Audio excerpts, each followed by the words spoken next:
Hello vinyl community, how you doing? I'm Gary, and this is Physical Format Rock and Roll. I'm out here sitting by the fence. I'm going to show you some vinyl finds. I have a cat out over here staring at me a little bit because he's not sure what I'm going to do. There's like some outside cats that hang around here, you know, when you're out in the country, there's always cats around somewhere. I've got a couple cats that live in the house, but I like to give some of these outside cats some food so they hang around. That way they kind of scare off snakes from the yard. Otherwise, we tend to get a lot of snakes running around the yard and it freaks my wife out. Anywho, so I got some vinyl finds.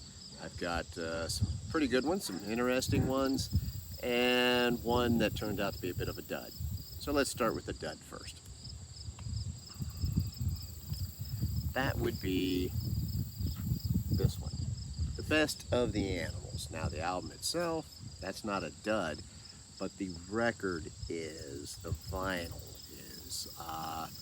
I was excited because I had had a really hard time trying to find anything by the Animals, and when I saw this, The Best of the Animals, I was pretty excited. I know a lot of people out there really talk about them, and I know my buddy Aaron with Alamere has mentioned them quite a lot of times. So I thought, I saw this, I didn't really look at it real good. I mean, I took it out and glanced at it. It doesn't look that bad, but it has some skips on it, and I noticed it like right off the bat. Look at this track listing.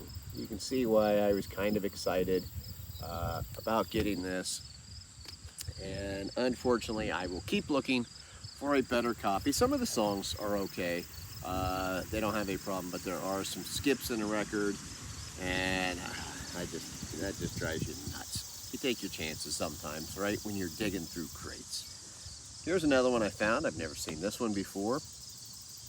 Michael Nessman. And this is called House of the Infinite Rider on the Big Dogma. So that's quite the interesting title. Michael Nesmith, of course, of the Monkees. I think most people know that. I will show you the inside. It's got the lyrics, which is awesome. It's got this kind of goofy looking picture. It's not goofy really, but this is like from 1979, so you got that style on there. The record itself is in good shape. It is on this weird Pacific Arts label. I've never seen that before. I have not had a chance to play this one yet, so I'm not sure what it sounds like. Maybe Chris Prophy has this. I don't know. He's really into Michael Nesmith. Next up, here's one some of you will love, some will hate. Savage Amusement by the Scorpions. Now I know a lot of people are not into 80s Scorpions, especially later stuff. Look at that. You got the pink on there. Does that scream 80s or what? Those people don't like fun. I'm not saying this is far from being their best record, but this has Rhythm of Love on here, which I've always liked that song. You can see that vinyl's in good shape. I love the label on there. This is from, I think, 88, if I remember right around that time period. So I was happy to find this one. This is a nice, clean, used copy of it. So anytime pretty much I find Scorpions in good shape, I'm going to pick them up if it's one that I don't already have. Did not have that one. Now this next one, really jacked up to find this one, and this is a soundtrack to a movie I talked about, and I can't remember who it was. Somebody who has watched my page on Facebook, who I'm friends with, but they go by a couple different names, and I can't remember, but they told me that they had one of these on Amazon, a used copy, and that is the Light of Day soundtrack. I think if you've seen any of my videos from inside my house, you know that I'm a big Joan Jett fan. I love Joan Jett. This was a movie she did with Michael J. Fox. So it's got songs on here from the Bar Busters, which was the band in the movie that they were. Michael J. Fox and Joan Jett play brother and sister. If you're not familiar with the movie, it's not the greatest movie, but you know, it's got Joan Jett, Michael J. Fox, and they're playing music, and it's in Cleveland, Ohio. So how flippin' cool is that?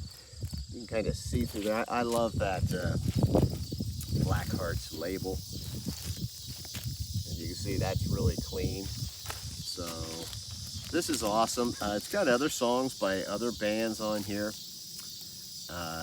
including the song Cleveland Rocks is on here, but it's a live version. It's different. It's not quite like the one you remember from the Drew Carey show. A little bit different, but it's the same basic song. You can see the track listing on there, and as you can see, this was still in the shrink wrap and still had this super cool hype sticker on there. And Joan Jett was quite a bit younger. Next up is one I've had on CD, never had the album.